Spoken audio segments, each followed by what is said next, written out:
ਹੁਣ ਸਾਡੇ guest studio ਦੇ ਵਿੱਚ ਪਹੁੰਚ ਚੁੱਕੇ ਨੇ ਆਕਾਸ਼ ਨਾਰਥ ਵੈਸਟ ਤੋਂ ਇਹ ਪੜ੍ਹਾਈ ਆਪਣੀ ਪੂਰੀ ਕਰ ਚੁੱਕੇ ਨੇ ਤੇ ਉੱਥੇ ਹੀ ਹੁਣ ਕੰਮ ਕਰ ਰਹੇ ਨੇ ਤੇ ਇਹਨਾਂ ਦੇ ਨਾਲ ਅੱਜ ਅਸੀਂ ਗੱਲ ਕਰਨੀ ਹੈ ਕਿਉਂਕਿ ਜਿਹੜੀ ਇੱਥੇ ਇਹ ਜੌਬ ਕਰ ਰਹੇ ਨੇ ਉਹ ਵੀ ਕਾਫੀ ਰਿਲੇਟ ਕਰਦੀ ਹੈ ਜਿਸ ਤੋਂ ਆਪਾਂ ਆਪਣੀ ਗੱਲਬਾਤ ਸ਼ੁਰੂ ਕਰ ਸਕਦੇ ਹਾਂ ਤੇ ਇਹਦੇ ਵਿੱਚੋਂ ਕੁਝ ਹੋਰ ਪੁਆਇੰਟ ਕੱਢ ਸਕਦੇ ਹਾਂ। ਸੋ ਸਭ ਤੋਂ ਪਹਿਲਾਂ ਤਾਂ ਆਕਾਸ਼ ਜੀ ਸਤਿ ਸ਼੍ਰੀ ਅਕਾਲ, ਤੁਹਾਡਾ ਸਵਾਗਤ ਹੈ।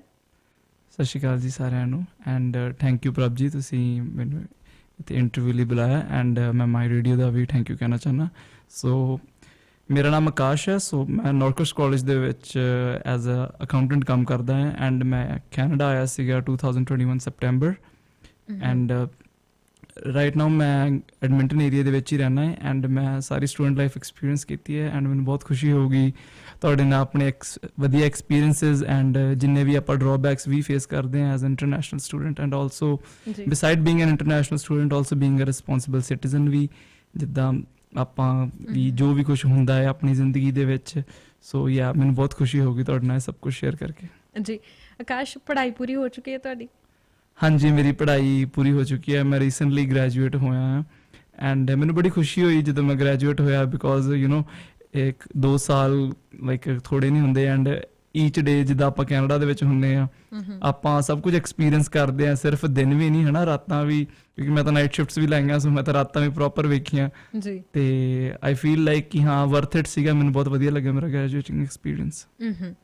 ਆਕਾਸ਼, ਹੁਣ ਕੰਮ ਕਿੱਥੇ ਕਰ ਰਹੇ ਹੋ ਤੇ ਕੀ ਕੰਮ ਕਰ ਰਹੇ ਹੋ? ਮੈਂ right now north West college ਦੇ ਵਿੱਚ ਅਕਾਊਂਟੈਂਟ ਹਾਂ ਐਂਡ ਮੇਰੀ ਬੇਸਿਕਲੀ ਜੇ ਮੈਂ ਆਪਣੀ ਜੌਬ ਡਿਊਟੀਜ਼ ਦੱਸਾਂ ਤਾਂ ਜਿੰਨਾ ਵੀ ਪੈਸਾ ਕਾਲਜ ਦੇ ਵਿੱਚ ਆਉਂਦਾ ਹੈ ਲਾਈਕ ਐਵਰੀ ਮਨੀ, ਭਾਵੇਂ ਉਹ ਡੋਮੈਸਟਿਕ ਹੋਵੇ ਇੰਟਰਨੈਸ਼ਨਲ ਹੋਵੇ, ਤੇ ਜਿੰਨੇ ਵੀ ਸੋਰਸਿਸ ਯੂਜ਼ ਹੁੰਦੇ ਆ ਜਿੱਦਾਂ ਇੰਟਰਨੈਸ਼ਨਲ ਸਟੂਡੈਂਟਸ ਯੂਜ਼ ਕਰਦੇ ਆ ਫਲਾਈਵਾਇਰ ਐਂਡ ਜਾਂ ਫਿਰ ਥਰਡ ਪਾਰਟੀ ਆਰਗੇਨਾਈਜੇਸ਼ਨ ਜਿਹੜੀ ਸਪਾਂਸਰ ਕਰਦੀ ਹੈ ਕਿਸੇ ਬੱਚੇ ਨੂੰ, ਜਿਵੇਂ ਇੰਡੀਜੀਨਸ ਬੱਚੇ ਹੁੰਦੇ ਆ ਜਾਂ ਫਿਰ ਦੂਜੇ ਜਿਹੜੇ ਸਕਾਲਰਸ਼ਿਪਸ ਵਾਲੇ ਬੱਚੇ ਹੁੰਦੇ ਨੇ ਐਂਡ ਭਾਵੇਂ ਉਹ ਚੈੱਕ ਡਿਪੋਜ਼ਿਟਸ ਹੋਣ, ਲਾਈਕ ਜਿੰਨੇ ਵੀ ਸਾਰੇ ਆਨਲਾਈਨ ਬੈਂਕਸ ਆ, Scotia, BMO and every bank in Canada. So ਜਿੰਨੇ ਵੀ ਉਸ 'ਚ ਪੈਸਾ ਆਉਂਦਾ ਆਈ ਡੀਲ ਵਿਦ ਦੈਟ, ਮੈਂ ਉਹਦੀ ਪੋਸਟਿੰਗ ਕਰਦਾ ਐਂਡ ਕਾਲਜ ਦੇ ਵਿੱਚ ਜਿੱਦਾਂ ਅਕਾਊਂਟਿੰਗ ਦੀ ਟਰਮ ਹੁੰਦੀ ਹੈ ਰੀਕਨਸੀਲੀਏਸ਼ਨ ਮਤਲਬ ਵੀ ਕੁਝ ਗਲਤ ਤਾਂ ਨਹੀਂ ਹੋ ਰਿਹਾ ਪੈਸਿਆਂ ਦੇ ਨਾਲ, ਮਤਲਬ ਕਿ ਜਿਹੜਾ ਪੈਸਾ ਆਇਆ ਇਹ ਸਿੱਧੇ ਪਾਸਿਓਂ ਆਇਆ ਤੇ ਸਿੱਧੇ ਪਾਸੇ ਹੀ ਜਾ ਰਿਹਾ। ਹਾਂਜੀ, ਸਿੱਧੇ ਪਾਸੋਂ ਆਇਆ ਸਿੱਧੇ ਪਾਸੇ ਜਾ ਰਿਹਾ, ਵੀ ਜਿੱਦਾਂ ਪੈਸੇ ਨੂੰ ਕੰਟਰੋਲ ਕਰਨਾ ਐਂਡ ਸਾਰੇ ਬੱਚਿਆਂ ਦੀ ਫੀਸ ਵਗੈਰਾ ਪੋਸਟ ਕਰਨੀ ਐਂਡ ਜਿੰਨੀਆਂ ਵੀ ਫਾਈਨੈਂਸ਼ੀਅਲ ਇਨਕੁਆਇਰੀਜ਼ ਹੁੰਦੀਆਂ ਐਵਰੀਥਿੰਗ ਵਿਚ ਟੱਚਸ ਮਨੀ। ਸੋ ਯਾ ਮੈਂ ਉਸ ਚੀਜ਼ ਨਾਲ ਡੀਲ ਕਰਦਾ। ਆਕਾਸ਼, ਇਹ ਤੁਹਾਡੀ ਪਹਿਲੀ ਜੌਬ ਹੈ ਜਾਂ ਇਸ ਤੋਂ ਪਹਿਲਾਂ ਤੁਸੀਂ ਕੋਈ ਹੋਰ ਵੀ ਕੰਮ ਕੀਤਾ ਕੈਨੇਡਾ 'ਚ as international student? So yes, ਮੈਂ ਪਹਿਲਾਂ ਵੀ ਕੰਮ ਕੀਤਾ ਹੈ। ਸੋ ਜਦੋਂ ਮੈਂ ਕੈਨੇਡਾ ਫਸਟ ਲੈਂਡ ਹੋਇਆ ਸੀਗਾ ਸੋ ਉਦੋਂ ਮੈਂ ਸਭ ਤੋਂ ਪਹਿਲਾਂ ਪੈਟਰੋ ਕੈਨੇਡਾ ਦੇ ਵਿੱਚ ਕੰਮ ਕਰਦਾ ਸੀਗਾ। ਉੱਥੇ ਮੈਂ ਹਜੇ ਵੀ ਕੰਮ ਕਰਦਾ ਹਾਂ ਵੀਕਐਂਡਸ 'ਤੇ ਬਿਕੋਜ਼ ਯੂ ਨੋ ਮੈਨੂੰ ਵਧੀਆ ਲੱਗਦਾ, ਈਜ਼ੀ ਹੈ ਕੰਮ ਕਰਨਾ ਉੱਥੇ। So Saturday Sunday, so it means ਮੈਂ 7 days a week ਕੰਮ ਕਰਦਾ ਹਾਂ since the day I came to Canada. So ਪਹਿਲਾਂ ਮੈਂ ਪੈਟਰੋ ਕੈਨੇਡਾ 'ਤੇ ਕੰਮ ਕੀਤਾ, so it's been like 2 years ਮੈਂ ਪੈਟਰੋ ਕੈਨੇਡਾ 'ਤੇ ਕੰਮ ਕਰ ਰਿਹਾ। ਆਫਟਰ ਡੈਟ ਮੈਂ ਡਰੋਪ ਦੇ ਵਿੱਚ ਜਦੋਂ ਬੱਚੇ ਫੁੱਲ ਟਾਈਮ ਹੋ ਜਾਂਦੇ ਆ ਮੈਂ ਸ਼ੈਲ ਐਂਡ ਪੈਟਰੋ ਕੈਨੇਡਾ ਦੋਵਾਂ 'ਤੇ ਕੰਮ ਕੀਤਾ। ਉਸ ਤੋਂ ਬਾਅਦ IRCC ਵੱਲੋਂ ਟੈਂਪਰਰੀ ਮੈਜਰਸ ਆਏ ਸੀਗੇ ਜਿਹਦੇ ਵਿੱਚ ਜਿਹੜੇ ਕੁਝ ਸਰਟਨ ਬੱਚੇ ਸੀਗੇ they can work full time. So ਉਸ ਟਾਈਮ ਮੈਂ ਪੈਟਰੋ ਕੈਨੇਡਾ ਐਂਡ ਉਦੋਂ ਮੈਨੂੰ ਇੱਕ ਬਹੁਤ ਵਧੀਆ ਜੌਬ ਮਿਲੀ ਸੀਗੀ। ਉਹ ਜੌਬ ਸੀਗੀ ਫੀਲਡ ਮਾਰਕੀਟਿੰਗ ਰਿਪਰੈਜ਼ੈਂਟੇਟਿਵ ਦੀ by Canadian Tire financial services. So basically ਮੈਂ ਜੋ ਕਿ ਮੈਨੂੰ ਬਹੁਤ ਵੈਲ ਪੇਡ ਜੌਬ ਲੱਗੀ ਐਕਚੁਅਲੀ। ਸੋ ਕੈਨੇਡੀਅਨ ਟਾਇਰ ਦੇ ਵਿੱਚ ਅਸੀਂ ਕੈਨੇਡੀਅਨ ਟਾਇਰ ਦੇ ਜਿਹੜੇ ਟ੍ਰਾਇੰਗਲ ਮਾਸਟਰ ਕਾਰਡ ਸੀਗੇ ਉਹਨਾਂ ਦੀ ਪ੍ਰਮੋਸ਼ਨ ਕਰਦੇ ਸੀਗੇ ਤੇ ਲੋਕਾਂ ਨੂੰ ਉਹਨਾਂ ਦੇ ਫੀਚਰਸ ਐਂਡ ਆਲਸੋ ਬੈਨੀਫਿਟਸ ਦੱਸਦੇ ਸੀਗੇ ਤੇ ਉਹਨਾਂ ਦੀ ਫਾਈਨੈਂਸ਼ੀਅਲ ਇਨਕੁਆਇਰੀਜ਼ ਲੈਂਦੇ ਸੀਗੇ ਐਂਡ ਉਹਦੇ 'ਤੇ ਮੈਨੂੰ ਲਾਈਕ ਜਿੱਦਾਂ ਮੈਂ ਕਹਿ ਰਿਹਾ ਇਸ ਚੀਜ਼ ਬਾਰੇ ਮੈਂ ਅੱਗੇ ਵੀ ਗੱਲ ਕਰੂੰਗਾ, it's very important. So I hope it helps a lot. So ਉਹਦੇ ਵਿੱਚ ਮੈਨੂੰ ਡੇਲੀ ਵੇਜ ਤਾਂ ਮਿਲਦੀ ਸੀ, ਨਾਲੇ ਕਮਿਸ਼ਨ ਵੀ ਮਿਲਦਾ ਸੀਗਾ। So it was really good. ਉਸ ਤੋਂ ਬਾਅਦ ਫਾਈਨੈਂਸ਼ੀਅਲ ਸਰਵਿਸਿਜ਼ ਕੈਨੇਡੀਅਨ ਟਾਇਰ ਦੇ ਨਾਲ ਜੁੜਨ ਤੋਂ ਬਾਅਦ ਮੈਂ ਉਸ ਤੋਂ ਬਾਅਦ ਨਾਰਥ ਵੈਸਟ ਦੇ ਵਿੱਚ ਉਸ ਤੋਂ ਬਾਅਦ ਮੈਂ ਅਕਾਊਂਟੈਂਟ ਲੱਗਿਆ ਐਂਡ ਤੇ ਫਿਰ ਹੁਣ ਰਾਈਟ ਨਾਓ ਜਿੱਦਾਂ ਮੈਂ ਪਹਿਲਾਂ ਕਹਿ ਰਿਹਾ ਸੀ ਕਿ ਮੈਂ Petro Canada and as an accountant ਦੋਵੇਂ ਪ੍ਰੈਕਟਿਸ ਕਰਦਾ। ਤੁਹਾਡੀ ਅਕਾਊਂਟੈਂਟ ਦੀ ਜਿਹੜੀ ਜੌਬ ਹੈ ਇਸ 'ਤੇ ਤਾਂ ਮੈਂ ਥੋੜ੍ਹਾ ਜਿਹਾ ਡਿਟੇਲ ਦੇ ਵਿੱਚ ਗੱਲ ਕਰੂੰਗੀ ਹੀ। ਉਸ ਤੋਂ ਪਹਿਲਾਂ ਨਾ ਮੇਰਾ ਇੱਕ ਸਵਾਲ ਹੈ ਕਿ ਤੁਹਾਨੂੰ ਇੱਥੇ ਆਇਆ ਨੂੰ ਆਈ ਥਿੰਕ 2 ਸਾਲ ਹੋ ਗਏ ਆਲਮੋਸਟ, ਹੈ ਨਾ, ਇਫ ਆਮ ਨਾਟ ਰੋਂਗ। ਹੁਣੀ ਬਸ ਸੈਪਟੈਂਬਰ 16 ਨੂੰ ਮੇਰੇ 2 years ਕੰਪਲੀਟ ਹੋ ਜਾਣੇ, ਹੈ ਨਾ। ਤੇ ਤੁਹਾਨੂੰ ਪਹਿਲਾਂ ਤਾਂ ਮੈਨੂੰ ਇਹ ਦੱਸੋ ਕਿ ਆਪਣਾ ਕੈਨੇਡਾ ਆਉਣ ਦਾ ਡਿਸੀਜਨ ਹੁਣ ਕਿਵੇਂ ਲੱਗਦਾ ਕਿ ਇੱਥੇ ਆ ਕੇ ਇਹ ਇੱਕ ਵਧੀਆ ਡਿਸੀਜਨ ਲਿਆ ਤੁਸੀਂ ਜਾਂ ਨਹੀਂ? ਸੋ ਜੇ ਮੈਂ ਓਨੈਸਟਲੀ ਕਹਾਂ ਤਾਂ ਜਦੋਂ ਮੈਂ ਇੰਡੀਆ ਸੀਗਾ ਮੈਂ ਕੈਨੇਡਾ ਨਹੀਂ ਆਉਣਾ ਚਾਹੁੰਦਾ ਸੀਗਾ। ਸੋ ਬਿਕੋਜ਼ ਲਾਈਕ ਜਦੋਂ ਮੇਰੇ +2 ਦਾ ਰਿਜ਼ਲਟ ਆਇਆ ਸੀਗਾ ਐਂਡ ਆਫਟਰ ਦੈਟ ਮੇਰੀ ਇੱਕ ਬਹੁਤ ਅੱਛੀ ਯੂਨੀਵਰਸਿਟੀ ਦੇ ਵਿੱਚ ਐਡਮਿਸ਼ਨ ਹੋ ਗਈ ਸੀ, Shri Ram College of Commerce and Arts in Delhi. So ਉਸ ਟਾਈਮ ਤੇ ਬਟ ਜਿੱਦਾਂ ਆਪਾਂ ਸਭ ਨੂੰ ਪਤਾ ਸੀਗਾ ਕਿ ਕੋਵਿਡ ਹਿੱਟ ਹੋਇਆ, ਸੋ ਮੰਮੀ ਤੇ ਪਾਪਾ ਮੈਨੂੰ ਨਹੀਂ ਭੇਜਣਾ ਚਾਹੁੰਦੇ ਸੀਗੇ ਦਿੱਲੀ। ਐਂਡ ਹਾਊਐਵਰ ਉਦੋਂ ਫਿਰ ਇੱਕ ਫੈਸਲਾ ਘਰਦਿਆਂ ਨੇ ਲਿੱਤਾ ਕਿ ਮੇਰੇ ਐਲਡਰ ਸਿਸਟਰ ਨੇ ਜਿੱਦਾਂ ਤੇ ਉਹ ਕੈਨੇਡਾ ਦੇ ਵਿੱਚ ਇੱਥੇ ਪਰਮਨੈਂਟ ਰੈਜ਼ੀਡੈਂਟ ਨੇ। ਸੋ ਮੇਰੇ ਮੰਮੀ ਪਾਪਾ ਕਹਿੰਦੇ ਕਿ ਆਕਾਸ਼ ਤੂੰ ਵੀ ਕੈਨੇਡਾ ਚੱਲ ਜਾ।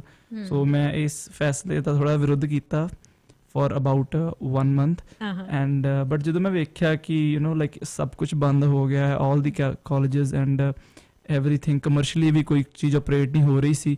ਸੋ ਉਸ ਟਾਈਮ ਮੈਨੂੰ ਲੱਗਿਆ ਕਿ ਚਲੋ ਮੈਂ ਆਇਲਸ ਦਾ ਪੇਪਰ ਦੇ ਦਿੰਦਾ ਐਂਡ ਮੈਂ ਆਇਲਸ ਕੀਤੀ ਐਂਡ ਜਿੰਨਾ ਕੁ ਮੈਂ ਵੇਟ ਕੀਤਾ ਸੀਗਾ ਆਪਣੀ ਫਾਈਲ ਲਈ ਐਂਡ ਬਿਕੋਜ਼ ਕੁਝ like it takes like about 3 to 6 months ਜੀ। ਐਂਡ ਫਿਰ ਮੈਨੂੰ ਚੀਜ਼ ਫਰੂਟਫੁਲ ਲੱਗੀ ਕਿ ਹਾਂ ਚਲੋ ਮੇਰਾ ਜੇ ਟਾਈਮ ਐਲੋਕੇਟ ਵੀ ਹੋ ਰਿਹਾ ਕਿਸੇ ਪ੍ਰੋਡਕਟਿਵ ਟਾਈਮ ਤੇ ਹੋ ਰਿਹਾ ਕਿ ਮੈਨੂੰ ਅੱਗੋਂ ਕੁਝ ਰਿਟਰਨ ਆਊਗਾ।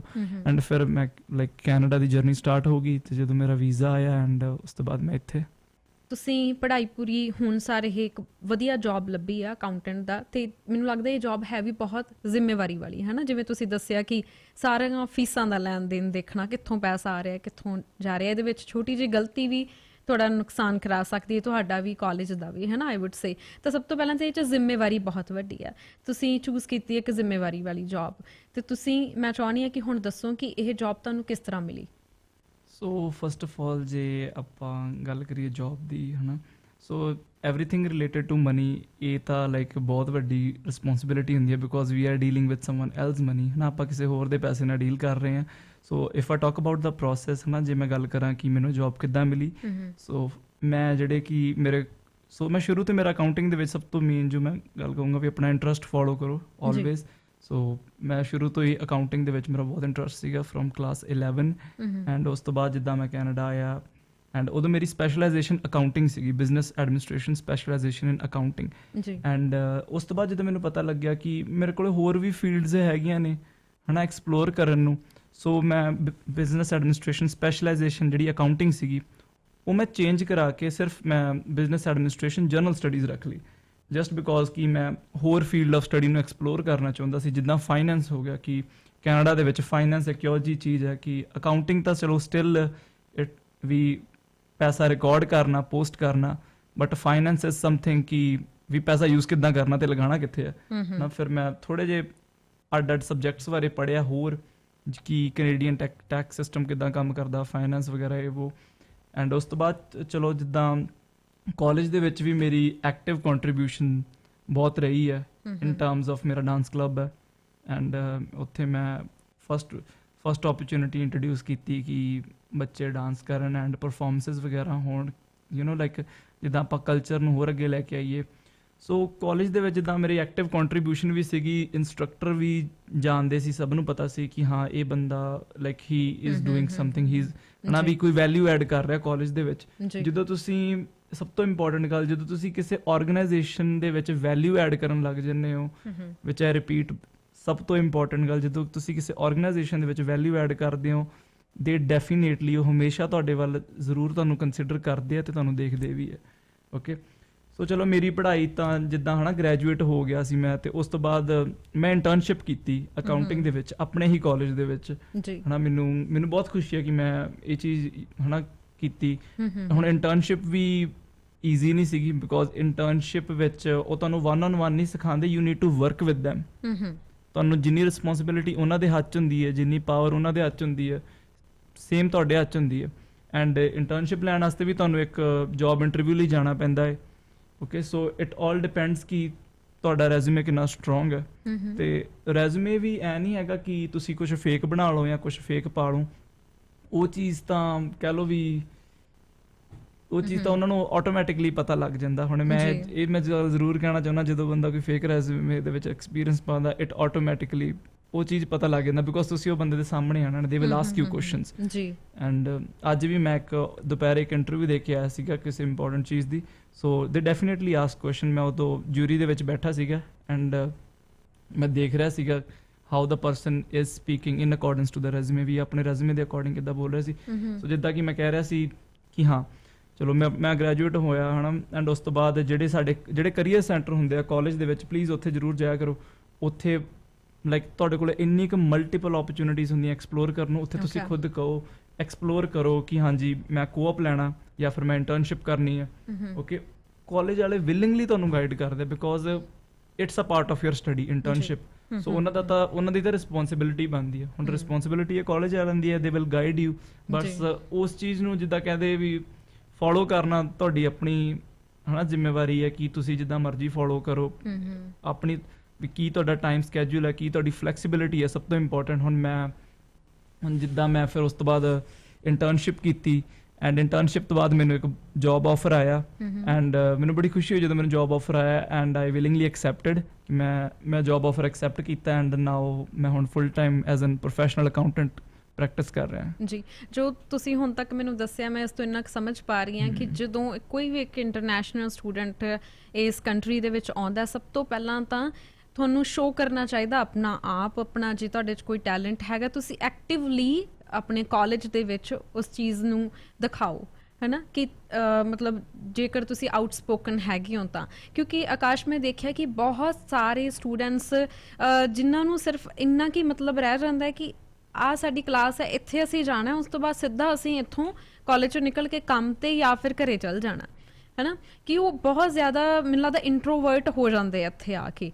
ਕਿ ਜਦੋਂ ਤੁਸੀਂ ਆਪਣਾ ਕੋਈ ਕਰੀਅਰ ਚੂਜ਼ ਕਰਨਾ ਹੈ ਕਿ ਤੁਸੀਂ ਕਹਿ ਸਕਦੇ ਹੋ ਕਿ ਤੁਸੀਂ ਕਾਲਜ ਤੋਂ ਹੀ ਪਹਿਲਾਂ ਸ਼ੁਰੂ ਕਰ ਸਕਦੇ ਹੋ, ਹੈ ਨਾ, ਕਿ ਜਿਹੜੇ ਕਾਲਜ ਦੇ ਵਿੱਚ ਤੁਹਾਡੇ ਜਿਵੇਂ ਤੁਸੀਂ ਕਿਹਾ ਕਰੀਅਰ ਸੈਂਟਰਸ ਬਣੇ ਹੋਏ ਨੇ ਜਾਂ ਜੌਬ ਫੇਅਰਸ ਲੱਗਦੇ ਨੇ, ਮੈਨੂੰ ਲੱਗਦਾ ਆਪਣੇ ਬਹੁਤ ਬੱਚੇ ਆਪਣੀ ਕਮਿਊਨਿਟੀ ਦੇ ਬੱਚੇ ਉੱਥੇ ਨਹੀਂ ਜਾਂਦੇ ਜੀ। ਸੋ ਇਸ ਗੱਲ ਤੇ ਮੈਂ ਇੱਕ ਐਡ ਔਨ ਜ਼ਰੂਰ ਕਰਨਾ ਚਾਹੁੰਦਾ, ਜਿੱਦਾਂ ਕਿ ਕੋਈ ਆਰਗੇਨਾਈਜੇਸ਼ਨ ਹੈ, ਹੁਣ ਇੱਕ ਬਹੁਤ ਹੀ ਜ਼ਿਆਦਾ ਸਿੰਪਲ ਫੈਕਟ ਹੈ, ਜੇ ਤੁਸੀਂ ਜ਼ਿਆਦਾ ਪੈਸੇ ਕਮਾਉਣੇ ਆ ਜੀ, ਠੀਕ ਹੈ, ਦੋ ਹੀ ਚੀਜ਼ਾਂ ਹੋ ਸਕਦੀਆਂ, either you need to work physically more or mentally ਮੋਰ ਜੀ। ਹੁਣ ਜੇ ਆਪਾਂ ਗੱਲ ਕਰੀਏ ਇੱਥੇ ਦਿਮਾਗ ਵਾਲੀ ਗੱਲ ਦੀ, ਹੈ ਨਾ, ਕੋਈ ਆਰਗੇਨਾਈਜੇਸ਼ਨ ਤੁਹਾਨੂੰ ਉਹਦੀ ਰੱਖੂਗੀ ਵੈਨ ਦੇ ਫੀਲ ਲਾਈਕ ਕਿ ਹਾਂ ਵੀ ਤੁਸੀਂ ਰਿਲਾਇਬਲ ਹੋ, ਤੁਸੀਂ ਉਹ ਚੀਜ਼ ਹੈਂਡਲ ਕਰ ਲਓਗੇ ਜੀ। ਓਕੇ, ਹੁਣ ਜਿੱਦਾਂ ਮੈਂ ਇੱਕ ਗੱਲ ਕਰ ਰਿਹਾ ਸੀਗਾ ਕਿ ਜਿੰਨੀ ਵੀ ਤੁਹਾਡੀ ਥਿਓਰੈਟੀਕਲ ਨੌਲੇਜ ਹੈ, ਹੁਣ ਇੰਟਰਨਸ਼ਿਪ ਇੱਕ ਬਹੁਤ ਇੰਪੋਰਟੈਂਟ ਚੀਜ਼ ਹੈ। ਆਪਾਂ ਇੰਡੀਆ ਦੇ ਵਿੱਚ ਵੀ ਜੇ ਤੁਸੀਂ ਬਿਗ ਕਾਲਜਿਸ ਦੇ ਵਿੱਚ ਜਾਂਦੇ ਹੋ, IIT IIMs ਆਲਵੇਜ਼ ਇੰਟਰਨਸ਼ਿਪਸ ਹੁੰਦੀਆਂ ਨੇ।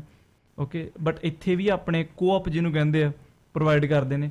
ਜਦੋਂ ਤੁਸੀਂ ਉਹ ਕਰਦੇ ਹੋ ਤੁਹਾਡੇ ਰੈਜ਼ੂਮੇ ਦੇ ਵਿੱਚ ਇੱਕ ਇੰਨੀ ਕੁ ਸਟਰੋਂਗ ਇੱਕ ਫਾਊਂਡੇਸ਼ਨ ਐਡ ਹੋ ਜਾਂਦੀ ਆ ਵੀ ਉਹ ਚੀਜ਼ ਚਲੋ ਤੁਹਾਨੂੰ ਕਿਹੜਾ ਰਿਅਲਾਈਜ਼ ਹੋਊਗਾ ਕਿ ਚਲੋ ਮੈਂ ਤਾਂ ਇਕੱਲਾ ਕੋਆਪ ਹੀ ਕੀਤਾ, ਬਟ ਜਦੋਂ ਸਾਹਮਣੇ ਵਾਲਾ ਬੰਦਾ ਜਦੋਂ ਵੇਖਦਾ ਕਿ ਤੁਸੀਂ ਲਿਟਰਲੀ ਇੱਕ ਰੀਅਲ ਵਰਕ ਸਪੇਸ ਦੇ ਵਿੱਚ ਕੰਮ ਕੀਤਾ ਹੈ, ਤੁਸੀਂ 4 ਮਹੀਨੇ ਦੇ ਵਿੱਚ ਵੀ ਲਾਈਕ ਜੇ ਤੁਸੀਂ ਵਰਕਿੰਗ ਆਵਰਸ ਕੈਲਕੂਲੇਟ ਕਰੋ it's more than 600 hours plus, ਜਿਹਦੇ ਵਿੱਚ ਤੁਸੀਂ ਸੌਫਟਵੇਅਰਸ ਕਰਦੇ ਹੋ ਐਂਡ ਕੋਲੈਬੋਰੇਸ਼ਨਸ ਕਰਦੇ ਹੋ, ਟੀਮ ਮੀਟਿੰਗਸ, ਜਿੱਦਾਂ ਇੱਕ ਰੀਅਲ ਇੰਪਲੋਏ ਕਰਦਾ ਹੁੰਦਾ ਐਂਡ ਦੇ ਪੇ ਯੂ ਆਲਸੋ, ਤੁਹਾਨੂੰ ਪੇ ਵੀ ਕੀਤਾ ਜਾਂਦਾ, ਉਹ ਵੀ ਵਧੀਆ ਸੈਲਰੀ ਦੇ ਜੀ। ਸੋ ਜਦ ਆਪਾਂ ਇੱਕ ਰੀਅਲ ਐਕਸਪੀਰੀਅੰਸ ਰੱਖ ਜਦੋਂ ਮਿਲ ਜਾਂਦਾ ਨਾ ਆਪਾਂ ਨੂੰ, ਇੱਕ ਐਕਸਪੋਜ਼ਰ ਮਿਲ ਜਾਂਦਾ ਵਰਕ ਪਲੇਸ ਦੇ ਵਿੱਚ, ਉਦੋਂ ਤੁਹਾਡੇ ਕੋਲੇ ਇੱਕ ਉਹ ਚੀਜ਼ ਮਿਲ ਜਾਂਦੀ ਹੈ ਵੀ ਹਾਂ ਵੀ ਤੁਸੀਂ ਡਿਫਰੈਂਟ ਹੋ ਜਾਂਦੇ ਹੋ ਬਾਕੀ ਕਰਾਊਡ ਨਾਲੋਂ, ਜਿਹਨੂੰ ਕਹਿੰਦੇ ਨਾ ਵੀ ਤੁਸੀਂ ਫਿਲਟਰ ਹੋ ਜਾਂਦੇ ਹੋ। ਐਂਡ ਸੈਕੰਡ ਥਿੰਗ ਮੈਂ ਇੱਕ ਹੋਰ ਇਹ ਚੀਜ਼ ਐਡ ਔਨ ਕਰਨਾ ਚਾਹੁੰਦਾ ਹੈ, ਸੋ ਆਈ ਹੋਪ ਜਿੰਨੇ ਵੀ ਸਾਰੇ ਸੁਣ ਰਹੇ ਆ ਪਲੀਜ਼ ਧਿਆਨ ਨਾਲ ਸੁਣੋ। ਜਿੰਨੀ ਤੁਸੀਂ ਫੀਸ ਪੇ ਕਰਦੇ ਹੋ, ਜੇ ਤੁਸੀਂ ਉਹਨੂੰ ਥੋੜਾ ਜਿਹਾ ਡਾਲਰ ਵੈਲਿਊ ਨਾਲ ਕੰਪੇਅਰ ਕਰੋ ਹੈ ਨਾ ਇੰਡੀਆ ਦੇ ਨਾਲ, ਵੀ ਜਿੱਦਾਂ ਬੱਚੇ ਕਲਾਸਾਂ ਮਿਸ ਕਰ ਦਿੰਦੇ ਆ, ਕਲਾਸਾਂ 'ਚ ਜਾਂਦੇ ਹੀ ਨਹੀਂ, ਉਸ ਇੱਕ ਕਲਾਸ ਦੀ ਵੈਲਿਊ ਇੰਡੀਆ ਦੇ 10,000 ਦੇ ਬਰਾਬਰ ਹੁੰਦੀ ਹੈ ਕਿ ਤੁਸੀਂ ਲਿਟਰਲੀ ਇੱਕ ਬੰਦੇ ਨੂੰ ਸਿਰਫ 1 ਆਵਰ ਦਾ 10,000 ਰੁਪਏ ਪੇ ਕਰ ਰਹੇ ਹੋ। ਐਂਡ ਜੇ ਤੁਸੀਂ ਉਸ ਚੀਜ਼ ਦੇ ਵਿੱਚੋਂ ਕੋਈ ਵੈਲਿਊ ਨਹੀਂ ਲੈ ਰਹੇ, ਹੈ ਨਾ, ਕੁਛ ਸਿੱਖ ਨਹੀਂ ਰਹੇ, ਤੁਸੀਂ ਆਪੇ ਸੋਚ ਲਓ ਵੀ ਮੈਂ ਖੁਦ ਕਈ ਬੱਚੇ ਵੇਖੇ ਆ ਉਹ ਕੰਮ ਹੀ ਕਰਦੇ ਰਹਿੰਦੇ ਆ, ਉਹਨਾਂ ਨੂੰ ਉਹ ਸਿਰਫ ਕੰਮ ਕਰਦੇ ਰਹਿੰਦੇ ਆ, ਪੜ੍ਹਾਈ ਵੱਲ ਫੋਕਸ ਨਹੀਂ ਕਰਦੇ। ਐਂਡ ਆਫਟਰ ਡੈਟ ਜਦੋਂ ਵਰਕ ਪਰਮਿਟ 'ਤੇ ਆਉਂਦੇ ਆ ਜਾਂ ਫਿਰ ਤਾਂ ਉਹ ਜਿਹੜੇ ਲੇਬਰ ਇੰਟੈਂਸਿਵ ਜੌਬਸ ਹੋ ਗਈਆਂ ਜਿੱਦਾਂ ਜਿਹ 'ਚ ਤੁਹਾਡੇ ਸਰੀਰ ਨੂੰ ਬਹੁਤ ਜ਼ਿਆਦਾ ਤਕਲੀਫ ਸਹਿਣੀ ਪੈਂਦੀ ਹੈ, ਭਾਵੇਂ ਠੰਡ 'ਚ ਹੋਵੇ ਭਾਵੇਂ ਗਰਮੀਆਂ ਦੇ ਵਿੱਚ ਹੋਵੇ, ਉਹ ਉਸ ਚੀਜ਼ ਦੇ ਵਿੱਚ ਫਸ ਕੇ ਰਹਿ ਜਾਂਦੇ ਆ, ਠੀਕ ਹੈ। ਜਾਂ ਫਿਰ ਉਹ ਮੋਟੀਵੇਟਡ ਹੀ ਨਹੀਂ ਹੁੰਦੇ ਕਿ ਅਸੀਂ ਹੈ ਨਾ ਵੀ ਅਸੀਂ ਕਰੀਏ ਕੀ, ਹੈ ਨਾ, ਸਾਡੇ ਕੋਲ ਓਪਰਚੁਨਿਟੀ ਨਹੀਂ ਹੈਗੀ। ਬਟ ਜੇ ਇੱਕ ਰਾਈਟ ਪਾਥ 'ਤੇ ਚੱਲਣ, ਵੀ ਓਪਰਚੁਨਿਟੀ ਹਨਾ ਉਹਦੀ ਮਿਲਦੀ ਹੁੰਦੀ ਹੈ ਜਦੋਂ ਤੁਸੀਂ ਐਕਸਪਲੋਰ ਕਰੋਗੇ ਓਪਰਚੁਨਿਟੀ ਨੂੰ।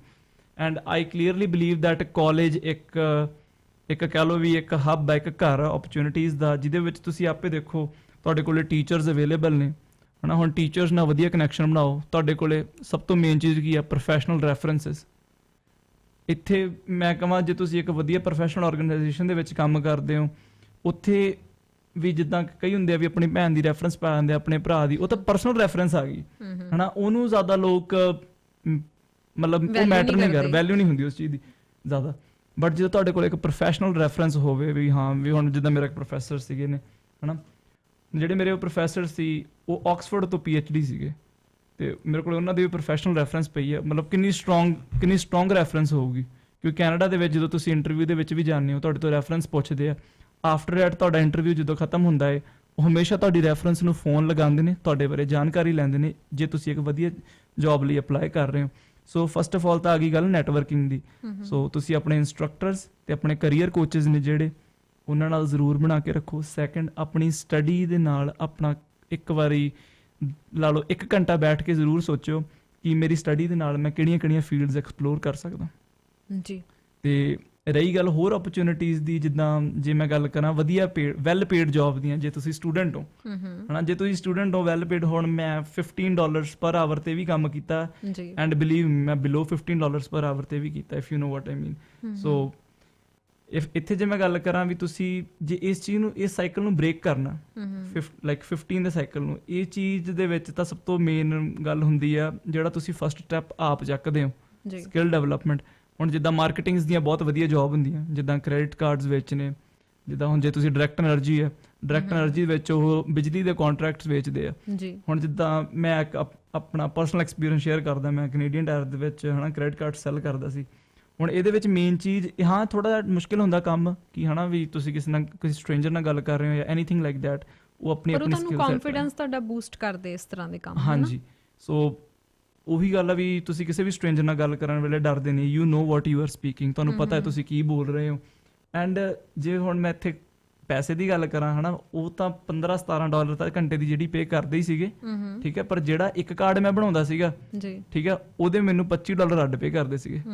ਸੋ ਇੱਕ ਹਿਸਾਬ ਦਾ ਜੇ ਮੈਂ ਘੰਟੇ ਦਾ ਵੀ ਇੱਕ ਕਾਰਡ ਬਣਾਤਾ, ਲਾਈਕ ਜੇ ਮੈਂ ਘੰਟੇ ਦੇ ਵਿੱਚ ਇੱਕ ਕਾਰਡ ਵੀ ਸੈੱਲ ਕਰਦਾ, ਠੀਕ ਹੈ, ਐਟ ਲੀਸਟ ਮਿਨੀਮਮ ਵੀ ਜੇ ਆਪਾਂ ਗੱਲ ਕਰੀਏ ਮੇਰੇ ਕੋਲੇ $32 to $35 ਆਫਟਰ ਟੈਕਸ ਹੈਗੇ ਆ ਮੇਰੇ ਕੋਲੇ ਘੰਟੇ ਦੇ। It's like working 2 jobs at a same time ਹਨਾ, ਬਿਕੋਜ਼ ਤੁਹਾਡਾ ਟਾਈਮ ਵੀ ਬਚ ਰਿਹਾ, ਠੀਕ ਹੈ, ਐਂਡ ਤੁਹਾਨੂੰ ਜੌਬ ਵੀ, ਤੁਹਾਡੇ ਕੋਲ ਇੱਕ ਐਕਟਿਵ ਜੌਬ ਹੈ ਜਿਹਦੇ ਨਾਲ ਤੁਸੀਂ ਕੁਝ ਸਿੱਖ ਰਹੇ ਹੋ। ਕਿਉਂਕਿ ਮੈਂ ਕਈ ਬੱਚੇ ਵੇਖੇ ਆ ਹਨਾ ਵੀ ਉਹ ਇੰਨਾ ਜ਼ਿਆਦਾ ਕੰਮ ਕਰਦੇ ਰਹਿੰਦੇ ਆ ਹਨਾ, ਵੀ ਭਾਵੇਂ ਚਲੋ ਮੈਂ ਇਹ ਚੀਜ਼ ਦਾ ਤਾਂ ਰਿਸਪੈਕਟ ਕਰਦਾ ਹਨਾ, ਚਲੋ ਸਾਰੇ ਬੰਦੇ ਕੰਮ ਕਰਦੇ ਆ, ਬਟ ਜਦੋਂ ਗੱਲ ਆ ਜਾਂਦੀ ਹੈ ਇਵੋਲਵਿੰਗ ਦੀ ਹਨਾ, ਮੈਂ ਕਈ ਸਟੂਡੈਂਟਸ ਵੇਖੇ ਆ 2-2 3-3 ਸਾਲ ਹੋ ਗਏ ਹਨਾ, ਸੇਮ ਜਗ੍ਹਾ ਤੇ ਕੰਮ ਕਰਦੇ ਆ, ਉੱਥੇ ਬਸ ਈਅਰਫੋਨਸ ਲਗਾ ਕੇ ਖੜੇ ਰਹਿੰਦੇ ਆ। ਐਂਡ ਮੈਨੂੰ ਇਹ ਚੀਜ਼ ਬਹੁਤ ਬੁਰੀ ਫੀਲ ਹੁੰਦੀ ਹੈ ਕਿ ਹਨਾ 10-10 ਘੰਟੇ ਬੰਦਾ ਖੜਾ ਹੈ, ਆਪਣਾ ਟਾਈਮ ਦੇ ਰਿਹਾ ਹੈ। ਐਂਡ ਕਈ ਬੰਦੇ ਮੈਂ 24 ਆਵਰਸ ਵੀ ਕੰਮ ਕਰਦੇ ਵੇਖਿਆ, ਮੈਂ ਖੁਦ ਵੀ 24 ਆਵਰਸ ਦੀ ਸ਼ਿਫਟਸ ਲਗਾਈਆਂ ਹੋਈਆਂ, ਐਂਡ ਕਿਉਂਕਿ ਮੈਂ ਵੀ ਉਸ ਜਗ੍ਹਾ ਤੇ ਰਹਿ ਚੁੱਕਿਆ ਹਾਂ। ਐਂਡ ਮੈਂ ਵੀ ਇਸ ਸਾਈਕਲ ਦੇ ਵਿੱਚੋਂ ਉਦੋਂ ਬਾਹਰ ਹੋਇਆ ਸੀ ਜਦੋਂ ਮੈਨੂੰ ਇੱਕ ਸੈਲਫ ਰੀਅਲਾਈਜੇਸ਼ਨ ਹੋਈ ਕਿ ਲਾਈਕ ਹੋਰ ਕਿਹੜੇ ਵੇਜ਼ ਹੈਗੇ ਨੇ ਪੈਸਾ ਕਮਾਉਣ ਦੇ। ਜਿੱਦਾਂ ਹੁਣ ਮੈਂ ਤੁਹਾਨੂੰ ਇੱਕ ਐਗਜ਼ਾਮਪਲ ਦਿੱਤਾ, ਐਜ਼ ਅ ਸਟੂਡੈਂਟ ਜੇ ਤੁਸੀਂ ਮਾਰਕੀਟਿੰਗ ਦੀ ਜੌਬ ਕਰ ਰਹੇ ਹੋ, ਠੀਕ ਹੈ, ਰੈਗੂਲਰ ਵੇਜ ਤਾਂ ਤੁਹਾਨੂੰ ਉਹਨਾਂ ਨੇ ਪੇ ਕਰਨੀ ਹੈ। ਉਸ ਤੋਂ ਬਾਅਦ ਜਿਹੜੇ ਤੁਸੀਂ ਹਨਾ ਕਮਿਸ਼ਨ ਬੇਸਡ ਜੌਬਸ ਦੀ ਗੱਲ ਕਰ ਰਿਹਾ ਵੈਸੇ ਮੈਂ ਇੱਥੇ, ਜਿਹੜੇ ਤੁਸੀਂ ਕਮਿਸ਼ਨ ਲੈਂਦੇ ਹੋ ਉਹ ਵੀ ਤੁਹਾਡੀ ਐਡ ਹੁੰਦੀ ਹੈ। ਐਂਡ ਉਸ ਤੋਂ ਬਾਅਦ ਜੇ ਤੁਸੀਂ ਵਧੀਆ ਪਰਫਾਰਮ ਕਰਦੇ ਹੋ ਉਹ ਤੁਹਾਨੂੰ ਬੋਨਸ ਵੀ ਦਿੰਦੇ ਆ ਜੀ, ਉਹ ਤੁਹਾਨੂੰ ਬੋਨਸ ਵੀ ਦਿੰਦੇ ਆ। ਐਂਡ ਵਰਕ ਇਨਵਾਇਰਨਮੈਂਟ ਮੰਨੋ, ਠੀਕ ਹੈ, ਚਲੋ ਭਾਵੇਂ ਥੋੜਾ ਪ੍ਰੈਸ਼ਰ ਹੁੰਦਾ ਹਨਾ ਇਕੱਲੇ ਬੰਦੇ ਨੂੰ ਕੰਮ ਕਰਨ ਵੇਲੇ, ਪਰ ਉਹ ਤੁਹਾਨੂੰ ਪਾਰਟੀਜ਼ 'ਚ ਸੈਲੀਬ੍ਰੇਟ ਕਰਦੇ ਆ ਹਨਾ, ਪਾਰਟੀ ਤੇ ਬੁਲਾਉਂਦੇ ਆ ਜਾਂ ਰੈਗੂਲਰ ਮੀਟਿੰਗਸ ਹੁੰਦੀਆਂ ਜਿੱਦਾਂ ਮਰਜ਼ੀ। ਐਂਡ ਤੁਹਾਨੂੰ ਇੱਕ ਵੈਲਿਊ ਫੀਲ ਹੁੰਦੀ ਹੈ ਵੀ ਤੁਸੀਂ ਕੰਮ ਕਰ ਰਹੇ ਹੋ, ਕਿਉਂਕਿ ਇਹ ਚੀਜ਼ ਮੈਂ ਵੀ ਫੀਲ ਕਰ ਚੁੱਕਿਆ ਹਨਾ ਕਿ ਜਦੋਂ ਆਪਾਂ ਮਿਨੀਮਮ ਵੇਜ ਤੇ ਕੰਮ ਕਰਦੇ ਆ, ਇੰਪਲੋਇਰ ਆਪਣੀ ਵੈਲਿਊ ਨਹੀਂ ਕਰਦੇ ਹੁੰਦੇ ਬੜੀ। ਆਕਾਸ਼, ਜਿਵੇਂ ਇਹ ਗੱਲ ਸਮਝ ਆਈ ਆ ਸਾਨੂੰ ਕਿ ਜੇਕਰ ਤੁਸੀਂ ਸਟੂਡੈਂਟ ਵੀ ਹੈਗੇ ਹੋ ਪਰ ਫਿਰ ਵੀ ਤੁਸੀਂ ਐਕਸਪਲੋਰ ਕਰ ਸਕਦੇ ਹੋ, ਤੁਸੀਂ ਆਪਣੇ ਕਾਲਜ ਤੋਂ ਹੀ ਸ਼ੁਰੂ ਕਰਕੇ ਕਈ ਚੰਗੀ ਜੌਬ ਕਰ ਸਕਦੇ ਹੋ। ਪਰ ਮੈਂ ਜਾਣਦੀ ਹਾਂ ਬਹੁਤ ਸਾਰੇ ਇੰਟਰਨੈਸ਼ਨਲ ਸਟੂਡੈਂਟਸ ਦਾ ਜਾਂ ਫਿਰ ਸਟੂਡੈਂਟਸ ਦਾ ਕਹਿਣਾ ਇਹ ਹੈਗਾ ਕਿ ਕਾਲਜ ਦੇ ਵਿੱਚ ਜਿਹੜਾ ਅਸੀਂ $30-40 ਹਜ਼ਾਰ ਲਾਇਆ ਉਹ ਤਾਂ ਸਾਡੀ ਵੇਸਟੇਜ ਆਫ ਮਨੀ ਸੀਗੀ, ਉੱਥੋਂ ਤਾਂ ਕੁਝ ਨਿਕਲਿਆ ਹੀ ਨਹੀਂ ਹੈਗਾ, ਉਹਦਾ ਤਾਂ ਕੋਈ ਫਾਇਦਾ ਨਹੀਂ। ਉਹ ਤਾਂ 2 ਸਾਲ ਸਿਰਫ ਸਾਨੂੰ ਇੱਕ ਸਟੇਟਸ ਚਾਹੀਦਾ ਸੀ ਇੱਥੇ ਆਉਣ ਦੇ ਲਈ, ਸਾਨੂੰ ਇੱਕ ਵੇ ਚਾਹੀਦਾ ਸੀ ਤੇ ਅਸੀਂ ਇੱਥੇ ਆ ਗਏ ਹਾਂ, ਕਾਲਜ ਤੋਂ ਨਿਕਲ ਕੇ ਕੁਝ ਹੋਰ ਹੋ ਸਕਦਾ। ਹੈਨਾ। ਤਾਂ ਤੁਸੀਂ ਕੀ ਮੰਨਦੇ ਹੋ ਇਸ ਚੀਜ਼ ਨੂੰ ਕਿ ਇਹ ਟਰੂ ਹੈਗੀ ਹੈ ਕਿ ਨਹੀਂ? ਸੋ ਇੱਥੇ ਗੱਲ ਨਜ਼ਰੀਏ 'ਤੇ ਆ ਜਾਂਦੀ ਹੈ ਜੀ। ਤੁਸੀਂ ਹੁਣ ਜਿੱਦਾਂ ਮੈਂ ਪਹਿਲਾਂ ਹੀ ਕਿਹਾ ਸੀ, ਜੇ ਤੁਸੀਂ ਇੰਡੀਆ ਦੇ ਵਿੱਚ ਹੀ ਸੋਚ ਕੇ ਆਏ ਹੋ ਕਿ ਹਾਂਜੀ ਮੈਂ ਆਹ ਚੀਜ਼ ਦਾ ਮੈਨੂੰ ਪਤਾ ਕਿ ਹਾਂ ਇਹ ਚੀਜ਼ ਮੈਂ ਕਰ ਰਿਹਾ ਹੈ ਨਾ। ਹੁਣ ਮੈਂ ਬਹੁਤ ਬੇਸਿਕ ਐਗਜ਼ਾਮਪਲ ਦਊਂਗਾ, ਜਿੱਦਾਂ ਮੈਡੀਕਲ ਵਾਲੇ ਬੱਚੇ ਹੈ ਨਾ ਕਮਰਸ ਵਾਲੇ ਸਬਜੈਕਟ ਚੱਕ ਕੇ ਇੱਥੇ ਬਿਜ਼ਨਸ ਦੇ ਵਿੱਚ ਅਕਾਊਂਟਿੰਗ ਕਰਨ ਲੱਗ ਜਾਂਦੇ ਆ, ਜਾਂ ਫਿਰ ਫਾਈਨੈਂਸ ਕਰਨ ਲੱਗ ਜਾਂਦੇ ਆ, ਜਾਂ ਫਿਰ ਇਕਨੋਮਿਕਸ ਕਰਨ ਲੱਗ ਜਾਂਦੇ ਆ, ਹੈ ਨਾ। ਉਹ ਚੀਜ਼ ਉਹਨਾਂ ਨੂੰ ਸਮਝ ਨਹੀਂ ਆਉਂਦੀ ਬਿਕੋਜ਼ ਉਹਨਾਂ ਦੀ field of interest he different ਆ। ਉਹਨਾਂ ਨੇ ਜਿਹੜੀ ਉਹਨਾਂ ਦੀ 2 ਸਾਲ ਉਹਨਾਂ ਨੇ ਪੜ੍ਹਾਈ ਕੀਤੀ ਹੈ, ਫਿਰ ਉਹਨਾਂ ਨੂੰ ਤਾਂ ਉਹ ਖੂਹ ਖਾਤੇ ਲੱਗਣੀ ਹੈ ਜੀ।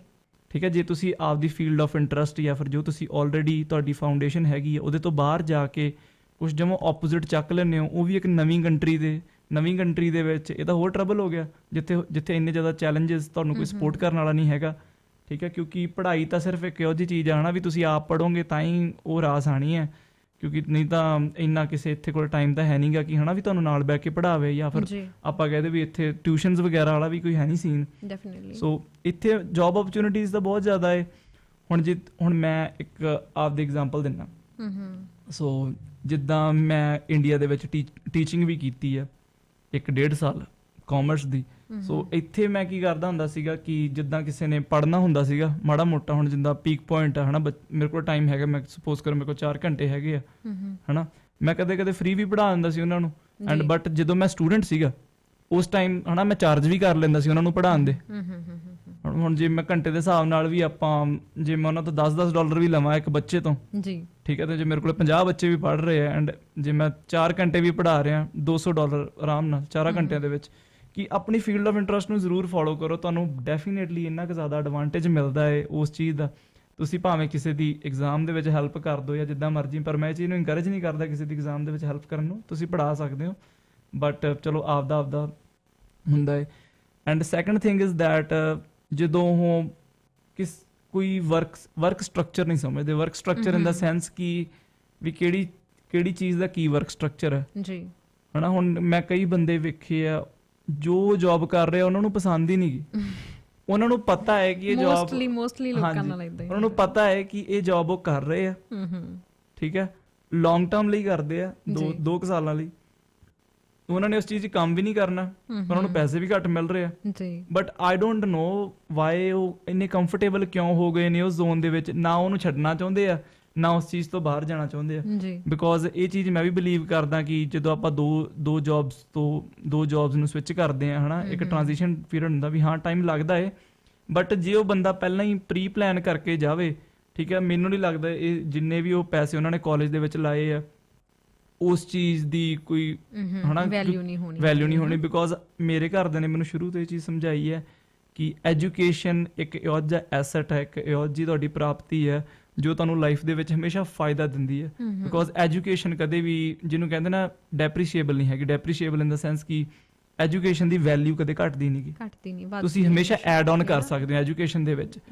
ਹੁਣ ਜਿੱਦਾਂ ਮੈਂ ਆਪਣੀ ਜੇ ਮੈਂ ਪਰਸਨਲ ਐਗਜ਼ਾਮਪਲ ਦੇਵਾਂ, ਹੁਣ ਮੈਂ ਫਾਈਨੈਂਸ ਵੀ ਪੜ੍ਹੀ ਆ, ਮੈਂ ਅਕਾਊਂਟਸ ਵੀ ਪੜ੍ਹੀ ਆ ਠੀਕ ਹੈ। ਇਸ ਟਾਈਮ ਜਦੋਂ ਮੈਂ ਕੈਨੇਡਾ ਆਇਆ ਸੀਗਾ, credit cards, credit loan, mortgage, car loans ਠੀਕ ਹੈ, ਸਾਡੇ ਕਾਲਜ ਵਾਲਿਆਂ ਨੇ ਸਾਨੂੰ ਇੰਨਾ ਕੁ ਜ਼ਿਆਦਾ ਸਿਖਾਤਾ ਸੀਗਾ ਇਹ ਚੀਜ਼ਾਂ ਬਾਰੇ ਕਿ ਮੈਂ ਜੇ ਹੁਣ ਮੈਂ ਗੱਡੀ ਲੈਣ ਦੇ ਬਾਰੇ ਸੋਚ ਰਿਹਾ ਸੀਗਾ 4 ਹਫ਼ਤੇ ਪਹਿਲਾਂ। ਸੋ ਉਸ ਟਾਈਮ ਉਸ ਗੱਡੀ ਦੀ ਅਮੋਰਟਾਈਜੇਸ਼ਨ ਜਿਹੜੀ ਵੈਲਿਊ ਆ ਉਹ ਮੈਂ ਖੁਦ ਘਰੇ ਬੈਠ ਕੇ ਕੈਲਕੂਲੇਟ ਕਰ ਲਈ ਸੀਗੀ। ਮੈਨੂੰ ਏਜੰਸੀ ਦੇ ਵਿੱਚ ਜਾਣ ਦੀ ਲੋੜ ਨਹੀਂ ਪੈਣੀ ਕਿ ਹਾਂ ਮੈਨੂੰ ਕਿੰਨਾ ਡਾਊਨ ਪੇ ਕਰਨਾ ਪੈਣਾ, ਕੀ ਕਰਨਾ ਪੈਣਾ, ਕਿ ਮੈਨੂੰ ਤਾਂ ਉਹ ਚੀਜ਼ ਫਰੂਟਫੁਲ ਲੱਗੀ। ਹੁਣ ਜਿੱਦਾਂ ਮੇਰੀ ਕ੍ਰੈਡਿਟ ਸਕੋਰ ਹੋ ਗਿਆ ਜਾਂ ਕ੍ਰੈਡਿਟ ਕਾਰਡ ਦੀ ਪੇਮੈਂਟਸ ਹੋ ਗਈਆਂ, ਜਿਹੜੀਆਂ ਛੋਟੀਆਂ ਬਜਟਿੰਗ ਵਾਲੀਆਂ ਚੀਜ਼ਾਂ ਹੈ, ਇਹ ਤੁਹਾਡੀ ਹੈਲਪ ਵੀ ਬਹੁਤ ਕਰਦੀਆਂ ਨੇ। ਬਿਕਾਜ਼ ਦੇਖੋ ਕੈਨੇਡਾ ਦੇ ਵਿੱਚ ਮੈਨੂੰ ਇਹ ਲੱਗਦਾ ਕਿ ਸਭ ਤੋਂ ਜ਼ਿਆਦਾ ਮੈਟਰ ਹੀ ਇਹ ਕਰਦਾ ਕਿ ਤੁਸੀਂ ਆਪਣੇ ਫਾਈਨਾਂਸ ਕਿੱਦਾਂ ਮੈਨੇਜ ਕਰਦੇ ਹੋ, ਕਿੱਦਾਂ ਆਪਣੇ ਕ੍ਰੈਡਿਟਸ ਮੈਨੇਜ ਕਰਦੇ ਹੋ। ਹਾਂਜੀ, ਜਿੱਦਾਂ ਮੈਂ ਤੁਹਾਡਾ ਕੱਲ ਦਾ ਸ਼ੋਅ ਵੀ ਸੁਣਿਆ ਸੀਗਾ ਪ੍ਰੋਪਰ, ਐਂਡ ਤੁਸੀਂ ਉਹਦੇ ਵਿੱਚ ਗੱਲ ਕੀਤੀ ਸੀਗੀ ਕਿ ਤੁਸੀਂ ਇਹ ਨਹੀਂ ਮੈਟਰ ਕਰਦਾ ਤੁਸੀਂ ਕਮਾ ਕਿੰਨਾ ਰਹੇ ਹੋ, ਬਟ ਇਹ ਮੈਟਰ ਕਰਦਾ ਕਿ ਤੁਸੀਂ ਸੇਵ ਕਿੰਨਾ ਕਰਦੇ ਹੋ। ਸੋ ਮੈਨੂੰ ਚੀਜ਼ ਬੜੀ ਵਧੀਆ ਲੱਗੀ ਹੈ ਨਾ ਕਿ ਸੇਵ ਵੀ ਤੁਸੀਂ ਤਾਂ ਕਰਦੇ ਹੋ ਜੇ ਤੁਹਾਡੇ ਕੋਲ ਤੁਹਾਡੇ ਫਾਈਨੈਂਸਿਸ ਤੇ ਤੁਹਾਡਾ ਹੋਲਡ ਹੈ ਜੀ। ਐਂਡ ਫਾਈਨੈਂਸਿਸ ਦੇ ਵਿੱਚ ਜਿੱਦਾਂ ਮੈਂ ਤੁਹਾਨੂੰ ਕਹਿ ਰਿਹਾ ਕਿ how to use money and how to spend money ਜੀ ਹੈ ਨਾ, ਤੁਹਾਡਾ ਬਜਟ ਕੀ ਹੈ।